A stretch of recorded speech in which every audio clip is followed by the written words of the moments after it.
नमस्कार। आज के इस डीप डाइव विश्लेषण में आपका बहुत बहुत स्वागत है। आज हम ऐतिहासिक रिकॉर्ड्स और डेटा के आधार पर पश्चिम बंगाल की एक बेहद दिलचस्प और उतार चढ़ाव से भरी राजनीतिक यात्रा को पूरी तरह निष्पक्ष होकर समझने वाले हैं।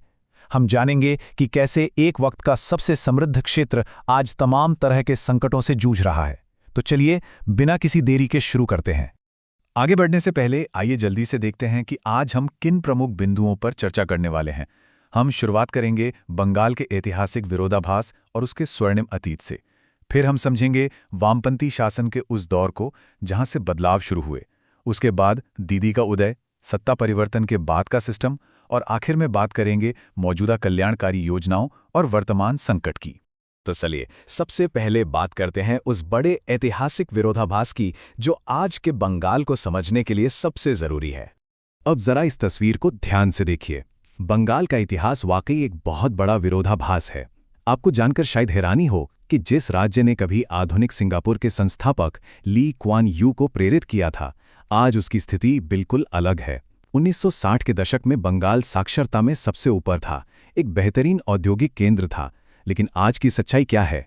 आज भारत के 28 राज्यों में से ह्यूमन डेवलपमेंट इंडेक्स में बंगाल 27वें नंबर पर खिसक चुका है। बेरोजगारी चरम पर है और एक चौंकाने वाला आंकड़ा ये भी है कि देश के कुल 4 लाख भिखारियों में से 1 लाख सिर्फ इसी राज्य में हैं। ये इतना बड़ा बदलाव आखिर हुआ कैसे? इस गिरावट को पूरी तरह समझने के लिए हमें पहले बंगाल के उस शानदार अतीत को जानना होगा जिसने उसे एक समय में दुनिया का सिरमौर बना दिया था। मशहूर ब्रिटिश अर्थशास्त्री एंगस मेडिसन की रिसर्च का ये डेटा देखिए, जो बहुत ही शानदार तरीके से इस बात को स्पष्ट करता है। 17वीं सदी में जरा सोचिए, ग्लोबल जीडीपी में अकेले बंगाल का 12% का भारी योगदान था। उस समय पूरे एशिया से निर्यात होने वाला 80% कच्चा रेशम सिर्फ और सिर्फ बंगाल में ही बनता था। और ये दबदबा आज़ादी के बाद भी कायम रहा। 1947 के आंकड़ों पर नजर डालें तो पूरे भारत के औद्योगिक उत्पादन का 27% हिस्सा अकेले बंगाल से आता था। टाटा स्टील, बाटा और आईटीसी जैसी दिग्गज कंपनियों के विशाल मैन्युफैक्चरिंग प्लांट यहीं थे। हावड़ा को तो पूर्व का मैनचेस्टर तक कहा जाता था। शिक्षा की बात करें तो 1951 में देश का पहला आईआईटी खड़गपुर में खुला और 1960 तक राष्ट्रीय जीडीपी में इस राज्य का 10.5% योगदान था। सब कुछ बेहतरीन चल रहा था। लेकिन फिर कुछ ऐसा हुआ जिसने इतिहास की दिशा मोड़ दी। आइए बात करते हैं वामपंथी शासन और उन टर्निंग पॉइंट्स की। ऐतिहासिक डेटा हमें बताता है कि गिरावट की नींव असल में कहां से पड़ी।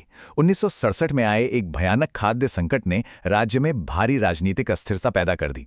इसी दौर में दिग्गज अभिनेता अशोक कुमार के एक कार्यक्रम में और जाने माने उद्योगपति आदित्य बिड़ला के साथ कुछ हिंसक घटनाएं हुई। इससे एक ऐसा बहका माहौल बना कि उद्योगों का पलायन शुरू हो गया। फिर 1977 में पूर्ण बहुमत के साथ सीपीआईएम सत्ता में आई और यहीं से उस 34 साल लंबे शासन की शुरुआत हुई जिसने बंगाल की अर्थव्यवस्था की दिशा ही बदल कर रख दी। अब इस स्लाइड पर जो लिखा है वो सबसे ज्यादा दिलचस्प है। एक नारा था, कंप्यूटर खाबे ना लोग खाबे, यानी कंप्यूटर खाएगा या इंसान खाएगा। ये महज एक राजनीतिक स्लोगन नहीं था, बल्कि ये एक ऐसी विचारधारा थी जिसने आईटी क्रांति को सिरे से नकार दिया। जब पूरी दुनिया और भारत के बाकी हिस्से तकनीक को अपना रहे थे, तब इस एक फैसले ने आगे चलकर बेंगलौर को भारत का आईटी हब बनने का मौका दे दिया और बंगाल इस रेस में काफी पीछे छूट गया। इस दौर का एक और बेहद स्याह पहलू है जो स्रोतों के आंकड़े बिल्कुल साफ साफ बताते हैं। 1977 से 2011 के बीच बंगाल में एक ऐसा मजबूत कैडर सिस्टम तैयार हुआ जिसका इस्तेमाल असहमति को दबाने के लिए किया गया। इन 34 सालों में 28,000 से ज्यादा राजनीतिक हत्याएं दर्ज की गईं। यह आंकड़ा अपने आप में राजनीतिक हिंसा की गंभीरता को बयान करने के लिए काफी है। अब हम पहुंचते हैं उस मोड़ पर जहां से एक नए प्रतिरोध की शुरुआत हुई, यानी ममता बनर्जी का उदय। जब आम जनता 34 साल के कम्युनिस्ट शासन से थक चुकी थी और बदलाव चाहती थी, तब ममता बनर्जी एक बहुत बड़े चेहरे के रूप में सामने आईं। उनका राजनीतिक सफर भीषण संघर्षों से भरा रहा है। 1990 में हाजरा जंक्शन पर उन पर एक जानलेवा हमला हुआ था। फिर 1998 में उन्होंने अपनी पार्टी टीएमसी बनाई। लेकिन जो सबसे बड़ा टर्निंग पॉइंट था वो था 2006 में सिंगूर में टाटा नैनो के भूमि अधिग्रहण के खिलाफ उनका 21 दिन का लंबा अनशन और नंदीग्राम का उग्र विरोध प्रदर्शन। इन्हीं घटनाओं का नतीजा था कि रतन टाटा को मजबूरन अपनी फैक्ट्री बंगाल से हटाकर गुजरात ले जानी पड़ी। और इन लंबे संघर्षों के बाद आखिरकार 2011 में सत्ता बदल गई। लेकिन क्या जमीनी स्तर पर सिस्टम बदला? आइए देखते हैं। 2011 में वो ऐतिहासिक बदलाव तो आ गया जिसका सबको इंतजार था, लेकिन स्रोतों के रिकॉर्ड्स कुछ और ही कहानी बयां करते हैं। जिस व्यवस्था परिवर्तन का वादा किया गया था, जमीनी स्तर पर वो वैसा दिखा नहीं। असल में सीपीआईएम के उसी पुराने और प्रशिक्षित कैडर सिस्टम को नई सरकार ने अपने भीतर समाहित कर लिया। स्थानीय स्तर पर नियंत्रण रखने वाले लोगों ने बस लाल झंडे की जगह टीएमसी का झंडा थाम लिया। पीएम आवास योजना से लेकर मनरेगा तक में कटमनी यानी कमीशन खोरी की जो संस्कृति थी, वो राज्य में लगभग वैसी ही चलती रही।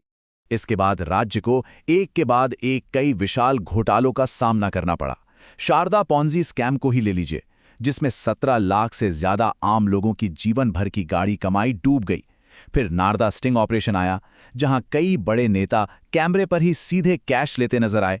और एसएससी भर्ती घोटाला तो शायद कोई नहीं भूल सकता, जहां पूर्व मंत्री पार्थ चटर्जी से जुड़े ठिकानों से 50 करोड़ रुपए नकद और भारी मात्रा में सोना बरामद किया गया। इन घोटालों ने सिर्फ युवाओं का भविष्य ही नहीं छीना, बल्कि राज्य की साख को भी भारी चोट पहुंचाई। हाल ही की कुछ दुखद घटनाओं ने तो पूरे देश को झकझोर कर रख दिया है। संदेश खाली में शेख शाहजहां द्वारा किए गए भयानक उत्पीड़न के मामले और फिर आरजी कर मेडिकल कॉलेज की दिल दहला देने वाली घटना ने कानून व्यवस्था पर बहुत ही गंभीर सवाल खड़े किए। स्रोतों के अनुसार यहाँ सबसे बड़ी विडंबना तो ये थी कि महिला सशक्तिकरण का नारा देकर आगे बढ़ने वाली सरकार की तरफ से ही ये सलाह आने लगी कि लड़कियों को रात में बाहर नहीं निकलना चाहिए। लेकिन रुकिए, इन सारे राजनीतिक संकटों के बीच तस्वीर का एक दूसरा पहलू भी है जिस पर बात करना उतना ही जरूरी है। हमें इस बात को भी संतुलित तरीके से देखना होगा कि तमाम विवादों के बावजूद मौजूदा सरकार ने राज्य में 70 से अधिक बेहद सफल कल्याणकारी योजनाएं लागू की हैं, जैसे कन्याश्री योजना, जिसने लड़कियों का स्कूल ड्रॉप आउट रेट वाकई काफी कम किया है। लक्ष्मी भंडार के तहत महिलाओं को हर महीने आर्थिक मदद मिलती है और रूपश्री से विवाह के समय सीधे सहायता दी जाती है। आपको बता दें कि डायरेक्ट बेनिफिट ट्रांसफर यानी डीबीटी मॉडल को शुरू करने में बंगाल काफी हद तक अग्रणी रहा है, जिसे बाद में पूरे देश ने अपनाया। ये योजनाएं जमीनी स्तर पर लोगों के लिए एक बड़ा सहारा बनी है। तो इन सारे आंकड़ों, ऐतिहासिक तथ्यों और आज की सच्चाई को देखने के बाद अंत में एक बहुत बड़ा सवाल हमारे सामने खड़ा होता है। ये सच है कि कल्याणकारी योजनाएं गरीबी का प्रबंधन करने में मदद करती हैं और आम लोगों को फौरी राहत देती हैं, लेकिन राज्य में उद्योगों और रोजगार की जो भारी कमी है, उसके कारण आज भी पढ़ा लिखा युवा राज्य से बाहर पलायन करने को मजबूर है। ऐसे में क्या ऐतिहासिक और सांस्कृतिक रूप से इतना गौरवशाली राज्य, जो कभी पूरे एशिया का चमकता हुआ सितारा था, कभी अपना वो खोया हुआ गौरव वापस पा सकेगा? ये एक ऐसा सवाल है जो हम सबको सोचने पर मजबूर कर देता है। आज के इस विश्लेषण में हमारे साथ जुड़ने के लिए आपका शुक्रिया।